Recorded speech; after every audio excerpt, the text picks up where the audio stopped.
Hello, welcome to journey. मैं एक film maker हूँ। कम से कम पिछले 45 सालों से तो फिल्म मेकर ही हूँ। शायद ज़्यादा वक्त भी हो गया हो थोड़ा सा। मेरी जर्नी फिल्म मेकर के तौर पर लंदन से शुरू हुई थी। अपने आप शुरू कर ली थी मैंने। मेरा कोई पारिवारिक संबंध नहीं था फिल्म वालों से। सिर्फ ये था कि मैं बीबीसी में ब्रॉडकास्टर भी था, other than my own business in advertising. तो एडवर्टाइजिंग करते करते, पैसे जोड़ते जोड़ते तमन्नाओं को मैंने हवा देनी शुरू की। और तमन्ना, जैसा कि बहुत सारे नवयुवकों में तब होता था, आज भी होता है, एक्टर बनने की रहती है। पर जाने कब फिल्में देखते देखते, उनको एनालाइज करते करते, ब्रिटिश फिल्म इंस्टीट्यूट में, जो कि बहुत ही मशहूर संस्था है दुनिया की फिल्मों के बारे में, तो वहाँ जाकर फिल्मों पे उनका विश्लेषण करते हुए, डिस्कशंस करते हुए, पता नहीं कब एक चाह पैदा हो गई कैमरे के पीछे की, एक डायरेक्टर बनने की। और मैंने अपनी पहली फिल्म एक बार फिर लंदन में ही बनाई, वहीं पहले रिलीज की। क्योंकि वहाँ कुछ तारीफ हुई उसकी, तो वो यहाँ भी ले आई गई। मैंने ही इम्पोर्ट की। और यहाँ इम्पोर्ट करने के लिए एक तरीका एक ही होता है कि पहले उसे सेंसर को दिखाया जाए। सेंसर ने देखी, समाओदर सेंसर बोर्ड वालों को बहुत पसंद आई। 1980 की बात है ये। और मुझे तो नहीं बताया उन्होंने तब, हालांकि जो रीजनल ऑफिसर थी वो बुलाकर बड़ी तारीफ की मेरी। पर मैं चला गया। लेकिन जैसे मैं लंदन पहुंचा, काफ़ी डिप्रेस था, क्योंकि कोई बिजनेस की बात यहाँ बनी नहीं थी। तो एक दो दिन के बाद ये मुझे न्योता आया, एक फ़ोन आया इंडिया हाउस से, जो कि इंडियन एम्बेसी समझ लीजिए, इंडियन हाई कमीशन। वहाँ पे एक अंग्रेज महिला थी जो कि फिल्म ऑफिसर थी। उन्होंने कहा, Vinod, you have made a film. मुझे बताया भी नहीं। मैंने फिर बताया ऐसा ऐसा हुआ। उसने कहा कि भाई, तुम्हें उन लोगों ने इनवाइट किया है हमारे इंटरनेशनल फिल्म फेस्टिवल में, पैनोरामा में। मुझे मालूम ही नहीं था क्या होता है। एनीवे, उस तंग दस्ती की हालत में भी, जब मेरा धन फिल्म पे ख़त्म हो चुका था, मेरे पास कुछ सिक्के ही रहे होंगे, मैं फिर इंडिया गया। और वहाँ से फिर बेंगलोर इंटरनेशनल फिल्म फेस्टिवल में, जो गवर्नमेंट का था, जो अपार प्रशंसा मिली, मुझे रिलीज मिल गया 7 मार्च 1980 बम्बई में।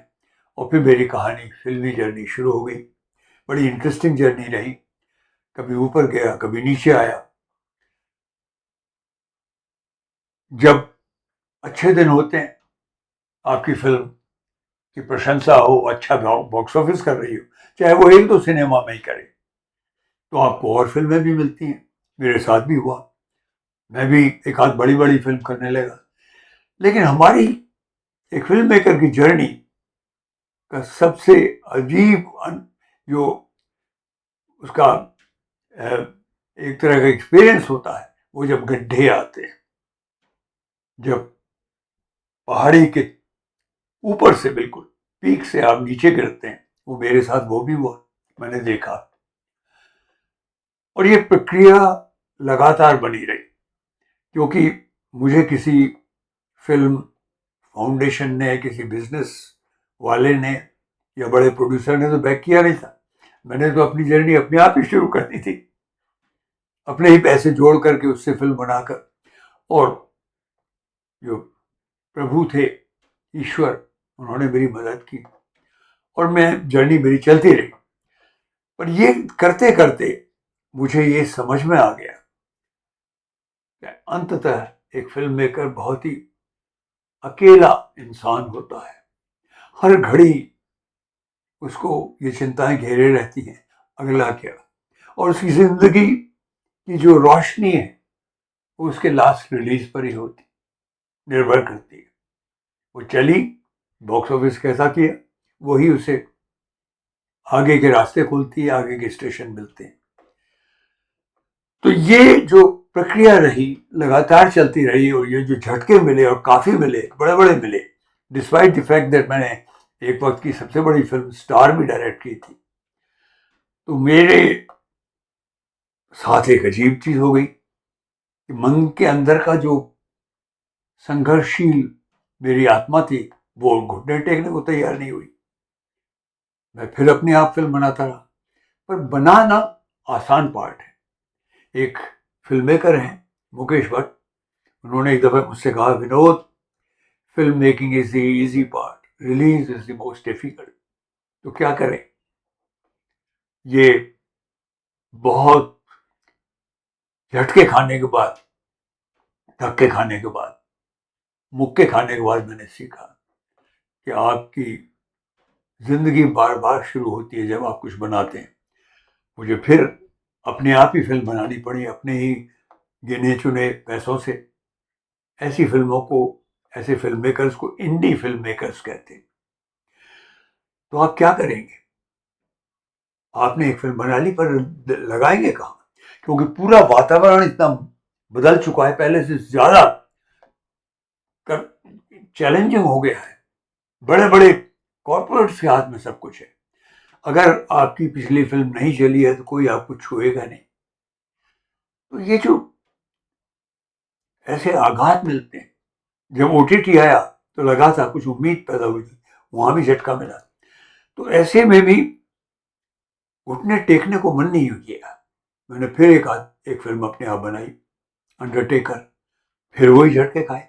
तो मैंने एक खोज की, एक और किस्म का, जिसे कहते हैं ऑब्स्टिनेसी का कदम, घुटने ना टेकने का कदम,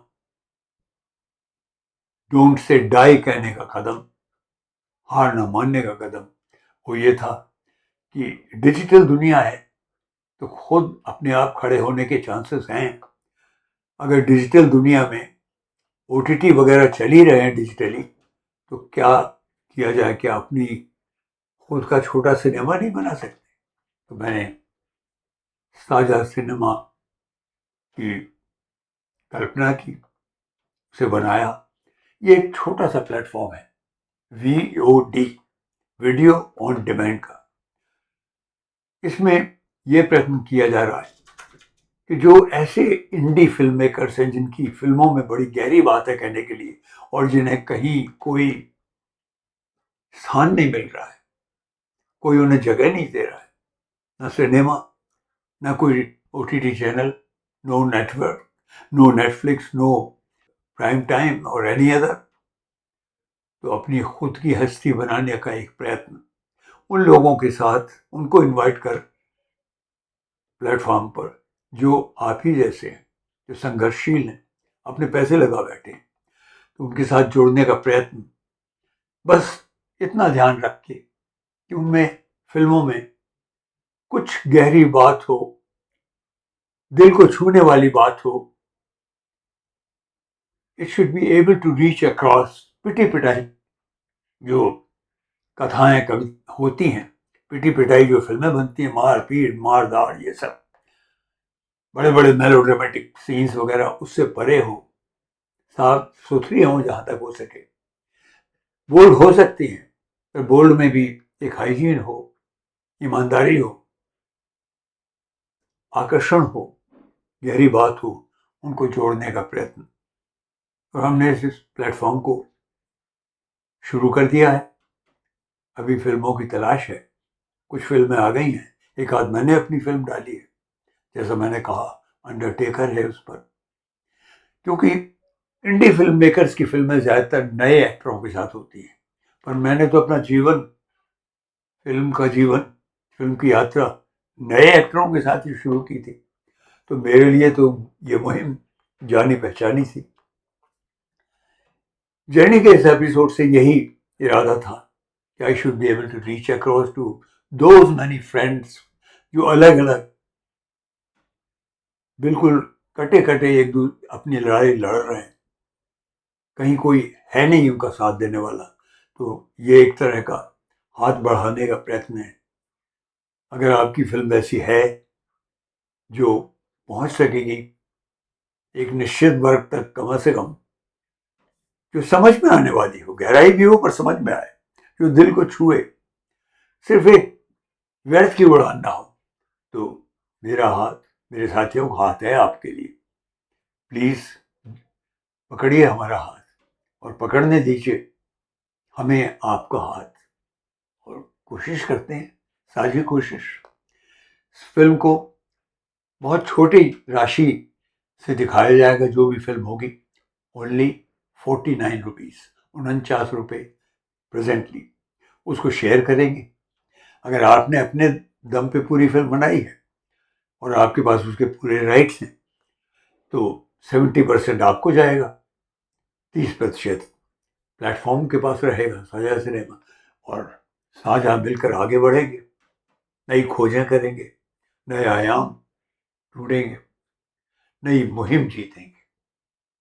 आइए चलते हैं, बढ़ते हैं आगे साझा सिनेमा की जर्नी पर। Thank you.